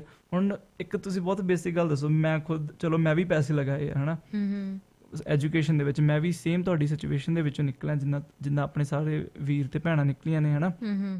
ਮੈਂ ਵੀ ਪੇ ਕਰਦਾ ਸੀਗਾ ਕਾਲਜ ਲਈ, ਐਂਡ ਮੈਨੂੰ ਉਹ ਚੀਜ਼ ਫਰੂਟਫੁਲ ਕਿਉਂ ਲੱਗ ਰਹੀ ਹੈ ਬਿਕੋਜ਼ ਆਪਾਂ ਐਕਟਿਵਲੀ ਪਹਿਲੀ ਗੱਲ ਤਾਂ ਉਹਨਾਂ ਦੀ ਸੁਣੀ ਹੈ। ਕਿਉਂਕਿ ਮੈਂ ਖੁਦ ਰੂਟ ਲੈਵਲ ਤੇ ਮੈਂ ਵੀ ਹੁਣ ਅੱਜ ਦੇ ਟਾਈਮ 'ਚ ਹੈ ਨਾ ਜਿੱਦਾਂ ਬੱਚਿਆਂ ਨਾਲ ਗੱਲ ਕਰਦਾ ਹੁੰਨਾ ਤੇ ਪਹਿਲਾਂ ਵੀ ਜਦੋਂ ਮੈਂ ਪੜ੍ਹਦਾ ਸੀ ਉਦੋਂ ਵੀ ਗੱਲ ਕਰਦਾ, ਮੈਨੂੰ ਸਾਰੇ ਬੰਦੇ ਐਂ ਕਹਿ ਰਹੇ ਆ ਕਿ ਯਾਰ ਬਸ ਪਾਸ ਹੋ ਜਾਈਏ ਪਾਸ ਹੋ ਜਾਈਏ ਪਾਸ ਹੋ ਜਾਈਏ, ਹਨਾ। ਹੁਣ ਉਹ ਕਹਿੰਦੇ ਨੇ ਵੀ ਜਦੋਂ ਆਪਾਂ ਦੋ ਬੇੜੀਆਂ 'ਚ ਪੈਰ ਕਰਦੇ ਆ ਉਦੋਂ ਫਿਰ ਸਮਝ ਨਹੀਂ ਆਉਂਦੀ ਬੰਦਾ ਜਾਵੇ ਕਿੱਧਰ ਤੇ ਕਿੱਧਰ ਜਾਵੇ। ਹੁਣ ਉਹ ਜਿਹੜਾ ਸਬਜੈਕਟ ਉਹ ਚੱਕ ਲੈਂਦੇ ਆ, ਨਾ ਉਹ ਚੱਜ ਨਾਲ ਪੜ੍ਹਦੇ ਆ ਜੀ, ਹਨਾ। ਹੁਣ ਫੇਲ ਤਾਂ ਕੋਈ ਹੋਣਾ ਨਹੀਂ ਚਾਹੁੰਦਾ, ਹੁਣ ਫੇਲ ਵੀ ਕੋਈ ਹੋਣਾ ਨਹੀਂ ਚਾਹੁੰਦਾ। ਹੁਣ ਜੇ ਤੁਸੀਂ ਉਹ ਪੜ੍ਹ ਰਹੇ ਹੋ, ਤੁਹਾਨੂੰ ਪਤਾ ਹੈ ਕਿ ਇਨ ਪਰਸਨ ਕਲਾਸ ਹੈ, ਤੁਹਾਨੂੰ ਲਾਉਣੀ ਪੈਣੀ ਹੈ, ਹਨਾ। ਐਂਡ ਜਿੱਦਾਂ ਮੈਂ ਪਹਿਲਾਂ ਗਿਆ ਸੀ 10,000 ਰੁਪਏ ਦੀ ਇੱਕ ਕਲਾਸ ਹੈ, ਉਹਨੂੰ ਐਕਟਿਵਲੀ ਸੁਣੋ। ਐਂਡ ਉਹ ਚੀਜ਼ ਦੀ ਤੁਹਾਨੂੰ ਇੰਨੀ ਵੈਲਿਊ ਆ। ਜਿੱਦਾਂ ਮੈਂ ਆਪਣੀ ਵੀ ਗੱਲ ਕਰਦਾ, ਮੈਂ ਆਪਣੇ ਟੈਕਸਿਸ ਆਪੇ ਕਰ ਲੈਂਦਾ, ਕਿਉਂਕਿ ਸਾਨੂੰ ਸਿਖਾਇਆ ਸੀ ਵੀ ਕਾਲਜ ਦੇ ਵਿੱਚ ਟੈਕਸਿਸ ਕਿੱਦਾਂ ਹੁੰਦੇ ਆ। ਹੁਣ ਸਾਨੂੰ ਇਹ ਵੀ ਸਿਖਾਇਆ ਸੀ ਵੀ ਪੇਰੋਲ ਕੀ ਚੀਜ਼ ਹੈ ਜੀ, ਹਨਾ। ਪੇਰੋਲ IRCC, ਜਿੱਦਾਂ IRCC ਦੇ ਕੀ ਰੈਗੂਲੇਸ਼ਨਸ ਹੁੰਦੇ ਨੇ, ਠੀਕ ਹੈ। IRCC ਬਾਰੇ ਵੀ ਅਸੀਂ ਪੜ੍ਹਿਆ ਸੀ। ਐਂਡ ਉਸ ਤੋਂ ਬਾਅਦ ਕੈਨੇਡਾ ਗਵਰਨਮੈਂਟ ਬਾਰੇ ਵੀ ਪੜ੍ਹਿਆ ਸੀ ਵੀ, ਹਨਾ, ਵੀ ਕਿੰਨੇ % ਆਪਾਂ ਨੂੰ ਟੈਕਸ ਪੈਂਦਾ ਹੈ ਤੇ ਆਹ ਟੈਕਸ ਕਿੱਦਾਂ ਡਿਫਰ ਕਰਦਾ ਹੈ ਸਾਰੇ ਪ੍ਰੋਵਿੰਸਿਸ ਦੇ ਵਿੱਚ, ਤੇ ਉਹਦੇ ਕੀ ਨੁਕਸਾਨ ਹੈਗੇ ਆ, ਕੀ ਫਾਇਦੇ ਹੈਗੇ ਆ, ਕਿ ਲਿਵਿੰਗ ਜ਼ਿੰਦਗੀ ਬੜੀ ਸੌਖੀ ਹੋ ਜਾਂਦੀ ਹੈ ਜਦੋਂ ਤੁਹਾਨੂੰ ਪੈਸੇ ਦਾ ਪਤਾ ਲੱਗ ਗਿਆ। ਕਲਾਸ ਵੀ ਲਾਉਣੀ ਹੈ, ਟਾਈਮ ਵੀ ਖਰਾਬ ਕਰਨਾ ਹੈ, ਪਰ ਉਥੋਂ ਸਿੱਖਣਾ ਵੀ ਅਸੀਂ ਕੁਝ ਨਹੀਂ, ਪੈਸੇ ਵੀ ਖਰਾਬ ਕਰਨੇ ਆ। ਬਿਲਕੁਲ ਜੀ। ਫਿਰ ਉਹ ਦੇਖੋ, ਹੁਣ ਤੁਸੀਂ ਖੁਦ ਕਹਿੰਦੇ ਨਾ ਪੈਸੇ ਖਰਾਬ ਹੋਣੇ, ਫਿਰ ਬੰਦੇ ਨੂੰ ਖੁਦ ਹੀ ਲੱਗੂਗਾ ਕਿ ਮੈਂ ਤਾਂ ਪੈਸੇ ਖਰਾਬ ਹੀ ਕੀਤੇ। ਜੀ ਆਕਾਸ਼, ਤੁਸੀਂ ਫਾਈਨੈਂਸਸ ਬਾਰੇ ਬਹੁਤ ਦੱਸਿਆ। ਅੱਜ ਨਾ ਮੇਰੇ ਕੋਲੇ ਇੰਨਾ ਟਾਈਮ ਵੀ ਨਹੀਂ ਹੈਗਾ, ਪਰ ਮੈਂ ਚਾਹੁੰਦੀ ਸੀ ਪ੍ਰੋਗਰਾਮ ਥੋੜਾ ਹੋਰ ਲੰਮਾ ਹੋਵੇ। ਹੁਣ ਮੈਨੂੰ ਤੁਸੀਂ ਕੁਝ ਕੁ ਸਾਡੇ ਲਿਸਨਰਸ ਨੂੰ ਤੇ ਜਿਹੜੇ ਕੋਈ ਸੋਸ਼ਲ ਮੀਡੀਆ ਤੇ ਸਾਡੇ ਵਿਊਅਰਸ ਦੇਖਣਗੇ, ਸਟੂਡੈਂਟਸ ਲਈ ਕੁਝ ਇਹੋ ਜਿਹੇ ਟਿਪਸ ਹੈਗੇ ਕਿ ਆਪਣੇ ਫਾਈਨੈਂਸਸ ਕਿੱਦਾਂ ਮੈਨੇਜ ਕਰਨ ਇੱਥੇ ਆ ਕੇ? ਜੀ, so first of all always try ਕਰੋ ਕਿ ਕਾਲਜ ਦੇ ਵਿੱਚ ਬਹੁਤ ਹੀ ਬੇਸਿਕ ਲੈਵਲ ਦੀਆਂ ਐਂਟਰੀ ਜੌਬਸ ਹੁੰਦੀਆਂ ਨੇ, ਜਿਵੇਂ ਕਾਲਜ ਦਾ ਕੈਫੇਟੇਰੀਆ ਹੁੰਦਾ ਹੈ ਐਂਡ ਜਾਂ ਫਿਰ ਐਡਮਿਨਿਸਟ੍ਰੇਟਿਵ ਰੋਲਸ ਹੁੰਦੇ ਨੇ, ਜਿਹ 'ਚ ਈਵਨ ਲਾਈਕ 1 ਮੰਥ ਦਾ ਵੀ ਐਕਸਪੀਰੀਅੰਸ ਨਹੀਂ ਚਾਹੀਦਾ ਹੁੰਦਾ। ਓਕੇ, ਠੀਕ ਹੈ। ਉਹ 'ਚ ਤੁਸੀਂ ਆਪਣਾ ਅਪਲਾਈ ਕਰੋ ਐਂਡ ਦੈਨ ਜਦੋਂ ਤੁਹਾਨੂੰ ਉਹ ਜੌਬ ਮਿਲ ਜੂਗੀ। ਐਂਡ ਸੋ ਕਈ ਬੱਚਿਆਂ ਨੂੰ ਇਹ ਨਹੀਂ ਪਤਾ ਕਿ ਜੇ ਤੁਸੀਂ ਇੱਕ ਇੰਟਰਨੈਸ਼ਨਲ ਸਟੂਡੈਂਟ ਹੋ ਤੇ ਜੇ ਤੁਸੀਂ ਕਾਲਜ ਦੇ ਵਿੱਚ ਹੀ ਕੰਮ ਕਰ ਰਹੇ ਹੋ, ਤੁਸੀਂ ਅਨਲਿਮਿਟਿਡ ਆਵਰਸ ਕੰਮ ਕਰ ਸਕਦੇ ਹੋ। Yes, exactly. ਸੋ ਤੁਹਾਨੂੰ ਕੈਸ਼ ਤੇ ਕੰਮ ਕਰਨ ਦੀ ਲੋੜ ਹੀ ਨਹੀਂਗੀ। ਐਂਡ ਉਹਦੀ ਐਂਟਰੀ ਲੈਵਲ ਦੀ ਮਿਨੀਮਮ ਵੇਜ ਨਹੀਂ ਹੁੰਦੀ, ਐਟਲੀਸਟ 17.5 ਤਾਂ ਹੁੰਦੀ ਹੈ ਜੌਬ, ਹਨਾ। ਪ੍ਰੋਫੈਸ਼ਨਲ ਐਕਸਪੀਰੀਅੰਸ ਵੀ ਤੇ ਵਧੀਆ ਫੀਸ ਵੀ। ਐਂਡ ਜਿਹੜੇ ਬੱਚੇ ਕਾਲਜ ਦੇ ਵਿੱਚ ਕੰਮ ਕਰਦੇ ਆ, ਸ਼ਾਇਦ ਇਹ ਨਹੀਂ ਤੁਹਾਨੂੰ ਪਤਾ ਹੋਊਗਾ, ਤੁਹਾਡੀ 2,000 ਫੀਸ ਮਾਫ ਹੋ ਜਾਂਦੀ ਹੈ ਪਰ ਸਮੈਸਟਰ।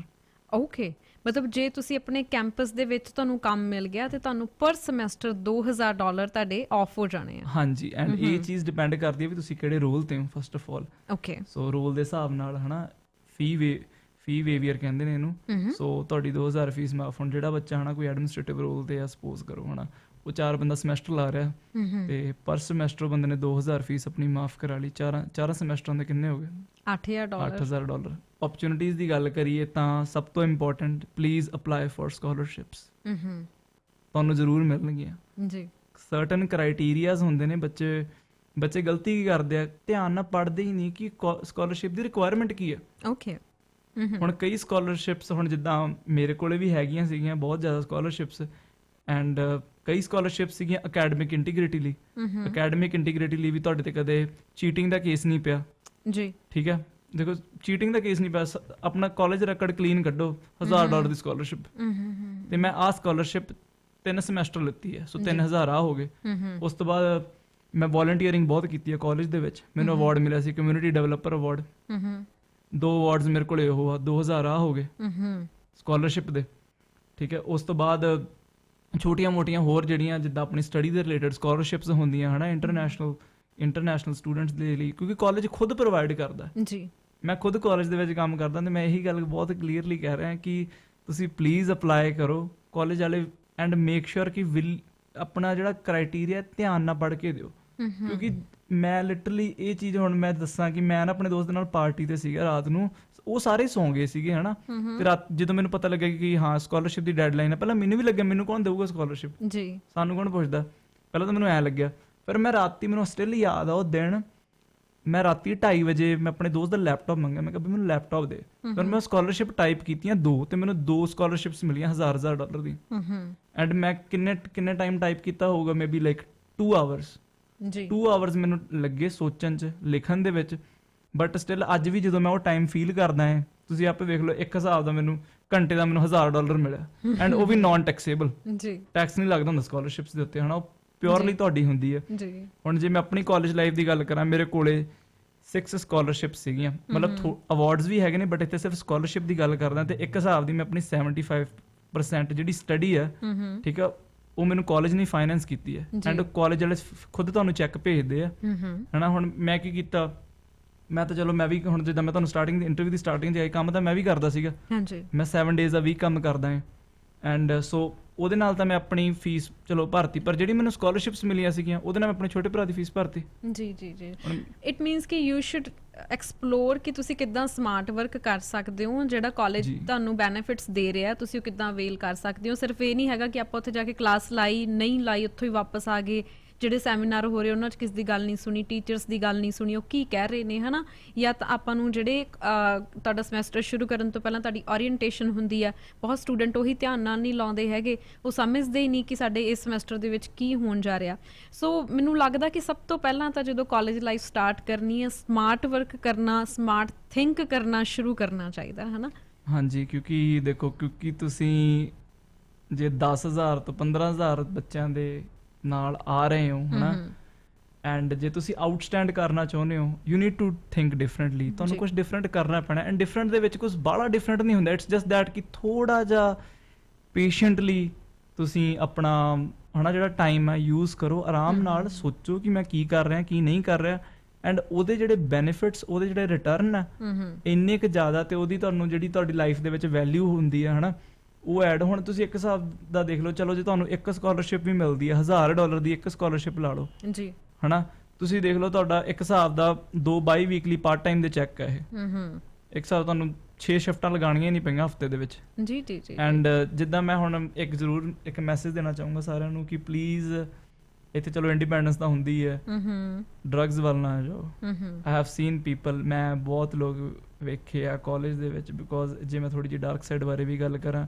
ਓਕੇ, ਜੇ ਕਿ ਮੈਂ ਖੁਦ ਕਈ ਬੱਚਿਆਂ ਦੇ ਰੀਫੰਡਸ ਕਰਦਾ ਹੈ ਡਿਊ ਟੂ ਡੈਥ ਆਫ, ਹਨਾ, ਡੈਥ ਡਿਊ ਟੂ ਜਿਹਨੂੰ ਕਹਿੰਦੇ ਨਾ ਡਰੱਗ ਇੰਟੋਲਰੈਂਸ, ਓਵਰਡੋਜ਼, ਰੈਸ਼ ਡਰਾਈਵਿੰਗ, ਹਨਾ, ਕਿ ਆਪਣਾ ਲਾਈਫ ਸਟਾਈਲ ਵਧੀਆ ਰੱਖੋ, ਜਿਮ ਜਾਓ, ਵਧੀਆ ਖਾਓ ਪੀਓ, ਹਨਾ, ਸਮਾਰਟ ਬਈ ਆਪਣੇ ਡਿਵੈਲਪ ਕਰਦੇ ਰਹੋ ਆਪਦੇ ਆਪ ਨੂੰ। ਮੈਨੂੰ ਖੁਦ 2 ਸਾਲ ਹੋਏ ਸੀ, ਹਨਾ, 2 ਸਾਲ ਹੋਣ ਵਾਲੇ ਆ ਬਸ ਹੁਣੀ ਸਪਟੈਂਬਰ ਦੇ ਵਿੱਚ ਕੈਨੇਡਾ ਦੇ ਵਿੱਚ ਆ ਕੇ, ਐਂਡ ਮੈਂ ਵੀ ਜਦੋਂ ਇਹ ਚੀਜ਼ ਖੁਦ ਫੀਲ ਕੀਤੀ, ਇੱਕ ਰੀਅਲਾਈਜੇਸ਼ਨ ਕੀਤੀ ਕਿ ਸਿਰਫ ਜਦੋਂ ਤੁਸੀਂ ਆਪਣੇ ਉੱਪਰ ਮਾੜੀਆਂ ਜਿਹੀਆਂ ਬਾਉਂਡਰੀਜ਼ ਰੱਖ ਲਓਗੇ ਨਾ, ਤੁਹਾਡੀ ਜ਼ਿੰਦਗੀ ਕਿੱਥੇ ਤੋਂ ਕਿੱਥੇ ਆ ਜਾਊਗੀ, ਐਂਡ ਉਹਦਾ ਫਾਇਦਾ ਤੁਹਾਨੂੰ ਹੀ ਹੈ ਜੀ। ਕਿਉਂਕਿ ਲਾਈਫ ਦੇ ਵਿੱਚ ਸਭ ਤੋਂ ਪਹਿਲਾਂ ਜਿਹੜਾ ਜਦੋਂ ਤੁਸੀਂ ਉੱਠਦੇ ਹੋ, ਹਨਾ, ਸਿਰਫ ਤੁਸੀਂ ਹੁੰਦੇ ਹੋ ਜਿਹੜਾ ਬੰਦਾ ਕਹਿੰਦੇ ਵੀ ਆਪਣੀ ਲਾਈਫ ਦੀ ਆਲ ਟਾਈਮ ਬੈਟਰਮੈਂਟ ਬਾਰੇ ਸੋਚਦਾ ਕਿ ਹਾਂ, ਕਿ ਆਪਾਂ ਸਭ ਤੋਂ ਨੰਬਰ 1 ਤੇ ਹੁੰਦੇ ਆ ਕਿ ਹਾਂ ਕਿ ਮੈਂ ਆਪਣੀ ਲਾਈਫ ਇੰਪਰੂਵ ਕਰਨੀ ਹੈ। ਕੋਈ ਬੰਦਾ ਨਹੀਂ ਕਹਿੰਦਾ ਹੁੰਦਾ ਕਿ ਮੈਂ ਆਪਣੀ ਲਾਈਫ ਖਰਾਬ ਕਰਨੀ ਹੈ, ਨਹੀਂ, ਸਾਰੇ ਬੰਦੇ ਇੰਪਰੂਵ ਹੀ ਕਰਨਾ ਚਾਹੁੰਦੇ ਨੇ, ਬਟ ਕਈ ਬੰਦੇ ਗਲਤ ਡਿਸੀਜ਼ਨਸ ਨਾਲ ਤੇ ਆਪਣੇ ਆਪ ਤੇ ਬਾਉਂਡਰੀਜ਼ ਨਹੀਂ ਲਾਉਂਦੇ, ਹਨਾ, ਜਿੱਦਾਂ ਰੈਸ਼ ਡਰਾਈਵਿੰਗ ਕਰ ਲਈ, ਦਾਰੂ ਵਗੈਰਾ ਪੀ ਕੇ ਡਰਾਈਵਿੰਗ ਕਰ ਲਈ, ਜਾਂ ਫਿਰ ਡਰੱਗਸ ਵਗੈਰਾ ਕਰ ਲਏ, ਜਾਂ ਕੁਝ ਵੀ, ਇਹਨਾਂ ਵਿੱਚ ਕੁਝ ਨਹੀਂ ਰੱਖਿਆ ਇਹ ਚੀਜ਼ਾਂ ਵਿੱਚ। ਕਾਲਜ ਦੇ ਵਿੱਚ ਜਿੱਦਾਂ ਹਾਈ ਸਕੂਲ ਹੋ ਗਏ, ਕੈਨੇਡੀਅਨ ਹਾਈ ਸਕੂਲਸ ਹੋ ਗਏ, ਤੁਸੀਂ ਰੀਲਸ ਵਗੈਰਾ ਵੇਖਦੇ ਹੋ ਕਿੰਨੇ ਜ਼ਿਆਦਾ ਡਰੱਗਸ ਚੱਲ ਰਹੇ ਆ, ਬਟ ਜੇ ਤੁਸੀਂ ਉਸ ਚੀਜ਼ ਦੇ ਉੱਤੇ ਆਪਦੇ ਆਪ ਤੇ ਬਾਉਂਡਰੀ ਰੱਖੋ ਕਿ ਮੈਂ ਸਹੀ ਹਾਂ, ਮੈਂ ਇਸ ਚੀਜ਼ ਨਹੀਂ ਕਰਨੀ, ਬਿਕੋਜ਼ ਤੁਹਾਡੇ ਤੇ ਸਿਰਫ ਆਪਦੇ ਲਈ ਰਿਸਪੌਂਸਿਬਿਲਿਟੀ ਨਹੀਂ, ਤੁਹਾਡੇ ਕੱਲ੍ਹ ਨੂੰ ਪਰਿਵਾਰ ਨੇ ਵੀ ਇੱਥੇ ਆਉਣਾ ਹੈ, ਉਹਦੀ ਵੀ ਰਿਸਪੌਂਸਿਬਿਲਿਟੀ ਹੁੰਦੀ ਹੈ। ਸੋ ਆਪਣਾ ਲਾਈਫ ਸਟਾਈਲ ਵਧੀਆ ਰੱਖੋ, ਹਨਾ, ਆਪਣੀ ਹੈਲਥ ਵਧੀਆ ਰੱਖੋ, ਆਪਣੇ ਇੰਟਰਸਟ ਨੂੰ ਫੋਲੋ ਕਰੋ, ਤੇ ਹਮੇਸ਼ਾ ਖੁਸ਼ ਰਹੋ। ਸਭ ਤੋਂ ਇੰਪੋਰਟੈਂਟ, ਜਿੰਨਾ ਪੋਜ਼ਿਟਿਵ ਰਹੋਗੇ, ਕਿਉਂਕਿ ਇੱਥੇ ਬਹੁਤ ਬੱਚੇ ਡਿਪਰੈਸ਼ਨ 'ਚ ਜਾ ਵੜਦੇ ਆ ਜੀ, ਹਨਾ, feel free to communicate with others, and specially others ਇੱਥੇ ਜੇ ਤੁਹਾਡੇ ਭੈਣ ਭਾਈ ਇੱਥੇ ਆ, ਹਨਾ, ਕਮਿਊਨੀਕੇਟ ਕਰੋ, ਵਧੀਆ ਕਰੋ, ਹਨਾ, ਮਤਲਬ ਆਪਦੇ ਆਪ 'ਚ ਘੁੱਟ ਕੇ ਨਾ ਰਹੋ। ਤੁਹਾਨੂੰ ਐ ਫੀਲ ਹੋਊਗਾ, ਹਨਾ, ਕਿ ਮੈਂ ਬਹੁਤ ਸਟਰੋਂਗ ਹੋ ਜਾਊਂਗਾ ਜਾਂ ਹੋ ਜਾਊਂਗੀ, ਹਨਾ, ਜੇ ਮੈਂ ਆਪਦੇ ਆਪ 'ਚ ਵੱਧ ਤੋਂ ਵੱਧ ਦੁੱਖ ਘੁੱਟ ਕੇ ਰੱਖੂੰਗਾ ਜੀ, ਹਨਾ, ਬਟ ਇਨਸਾਈਡ ਤੁਸੀਂ ਆਪਦੇ ਆਪ ਨੂੰ ਨਾ ਅੰਦਰੋਂ ਆਪਦੀ ਜੀਣ ਦੀ ਇੱਛਾ ਖਾ ਰਹੇ ਹੋ।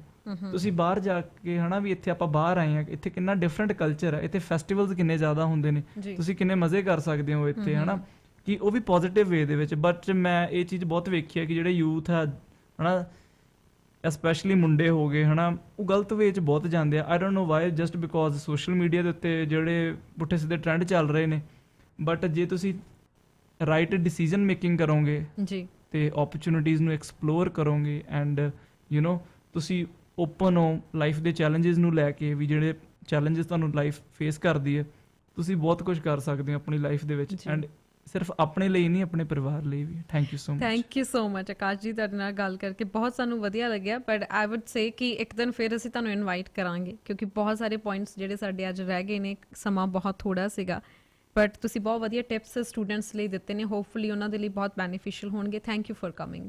ਹਾਂਜੀ ਥੈਂਕ ਯੂ ਜੀ, ਐਂਡ ਸਤਿ ਸ਼੍ਰੀ ਅਕਾਲ ਸਾਰਿਆਂ ਨੂੰ।